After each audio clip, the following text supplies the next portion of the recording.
Hey guys, I'm Crs Mal. I'm going to be teaching you the basics of how to marksman bottom lane. Marksmen are the primary source of damage of the team, as well as the main tower killer due to their high damage, attack rate, and range. There are several things to keep in mind when playing marksman bottom lane. The most important thing is to farm. Because you're in a duo lane, your credit income will be far less than that of a solo laner.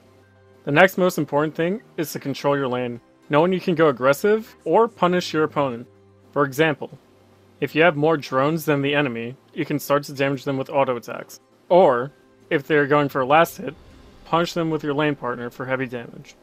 This will cause them to leave the lane early and grant you control over the lane. Two more key points to add to this is to survive the lane and keep map awareness. Again, because you're in a duo lane, if you die, you'll be put even further behind in XP and credits. Also, because you're more farm focused than most other roles, it is easy to tunnel vision, so be aware of enemy positions at all times. Finally, you want to have good positioning as a marksman. Positioning well in team fights will determine whether or not you win or lose that team fight.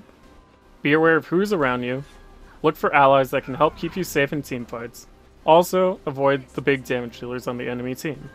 Try to stay in the back for the majority of the time, but when you see a chance, go more aggressive, and don't be afraid to dive in for some kills.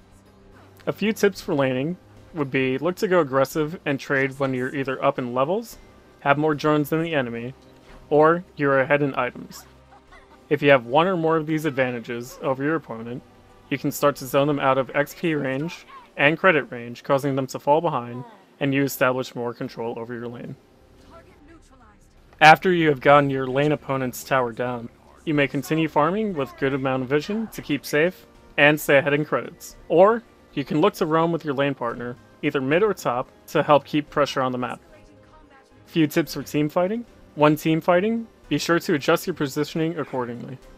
Avoid the enemy front line if possible, and try to focus out their backline with your range, considering the backline is the majority of damage. If you must, it's okay to focus on the front line, just so you can get to the back line and continue fighting. If they don't have a front line, it makes them that much weaker later in the fight. But only fight the front line if you have to. If you keep all this in mind, you will help your team win with ease. Again, this is Crs Mal, and thanks for watching the basics of Marksman Bottom Lane.